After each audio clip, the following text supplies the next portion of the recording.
Well, as the Rough Rider Theodore Roosevelt said, and member of the Illuminati, member of the power structure, I love those guys. Do what you can, where you are, with what you have. I heard Alton Brown do that in one of his shows. I don't know if I did it right, but that's what the spirit of this is.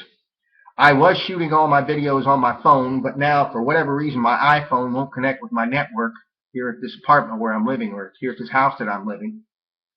So I have to upload all my videos straight from my phone with a cord, and I get worried because I'm going to keep doing that with a cord, and after a while it's not going to work and the phone's going to start screwing up.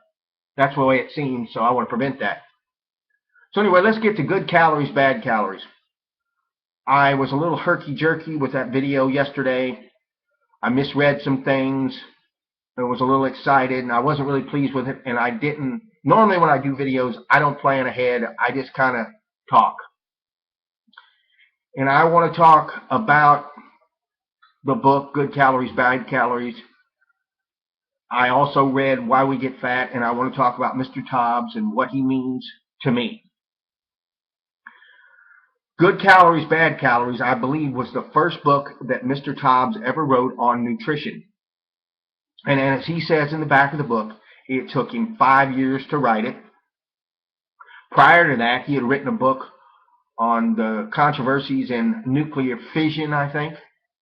And he relates in his interviews that people would tell him, hey, if you think nutrition is, if you think that nuclear science is controversial, just look at nutrition, see how that does.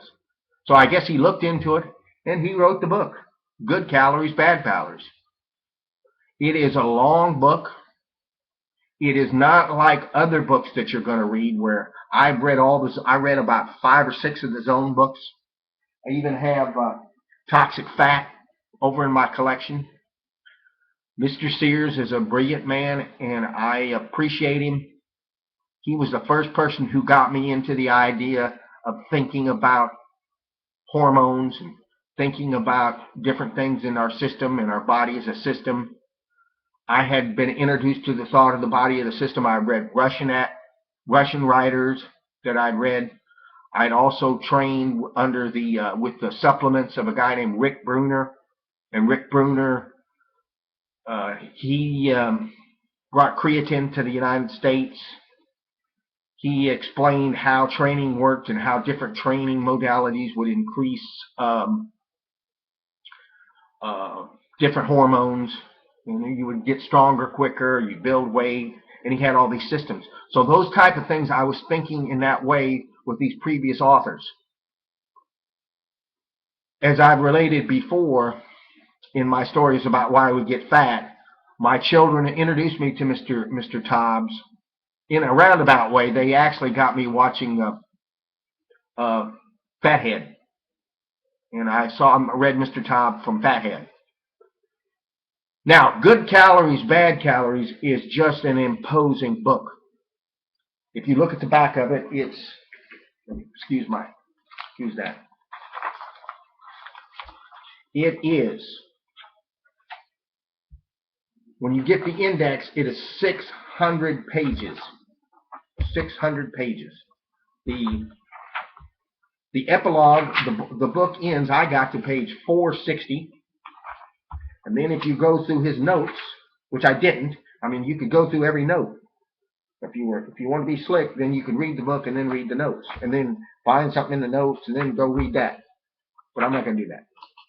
So the bibliography goes to page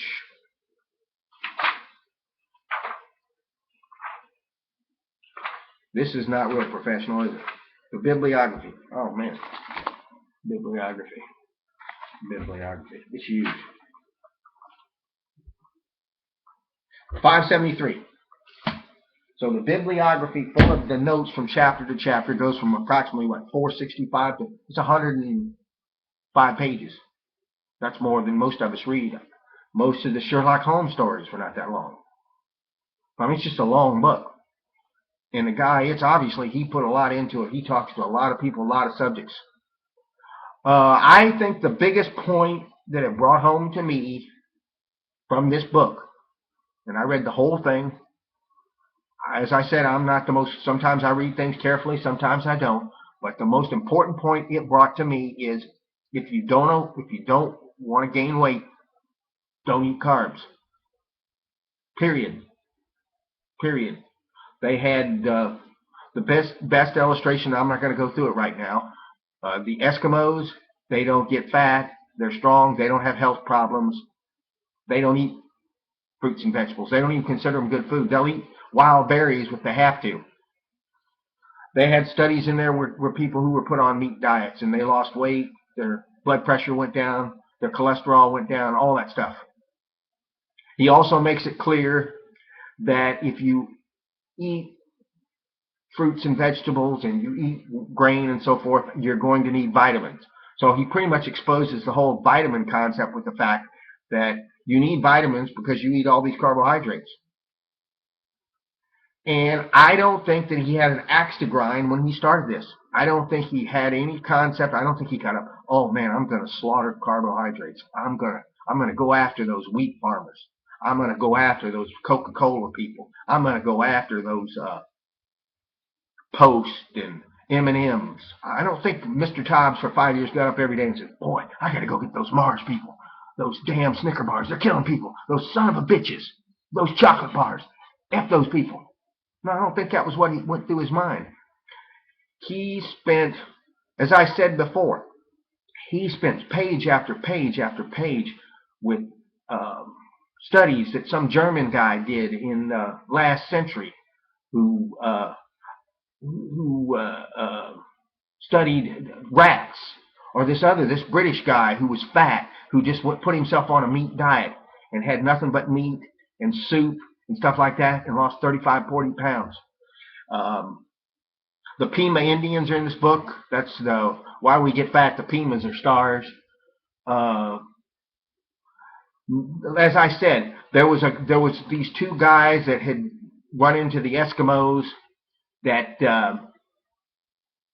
put themselves on an all-meat diet that both lost, I think one of them lost 30 pounds, the other one lost 20 pounds, where they ate nothing but meat for over a year. And they both lost weight, their blood pressure went down, and the guy had just hung around with Eskimos, and he wondered, why the hell are these people in such good shape? On one section, there's a study of the sumo, and it talks about their diets. Their diets, by the way, are only 19% fat. Only 19, most about 70, about 60, 67% carbohydrates, and they get huge. And I recall hearing about Tomo, who was one of the most famous sumo wrestlers I saw years ago, where this guy weighed 180 pounds, and he had got up to 450 pounds, so he went right back down to the weight he was supposed to. That was the body weight he wanted. So a lot of that stuff was bore out in the book, that whatever you're set at, that's where you're going to be. So now I'm recommitting myself to getting myself back to a certain body weight. The good news, as I said in the video yesterday, insulin levels are going to be lower coming up because the spring comes in, your insulin levels are lower, so you're going to find it easier to lose weight, and that's why you gain weight over the holidays. Not just because they're holidays, it's just because your insulin levels were higher in the fall. Your body puts it on. Don't fight your body. Don't fight the power. Don't fight nature. That's what the whole thing's about. These people who exercise and exercise and exercise. I have one buddy of mine, he's got a birthday this week. I don't know if he listened to it. He strained his back because he believes in this exercise myth, which I didn't really spend much time on that, but that's been the biggest thing that I'm battling with, is not over-exercising to hurt myself. Exercise enough. I do enjoy it, and my body seems to like it. So anyway, those are just my thoughts. I talked a little bit about Mr. Tobbs' integrity, and I talked about the book. I talked about the importance of protein, and protein diets, or fat diets. Meat is mostly fat. Eating high-fat diets to keep yourself thin. And I just think he's a great man, and it's a great book. And maybe I didn't do the book justice, but I did another video, and this is why it's called Good Calories, Bad Calories Too. Thank you.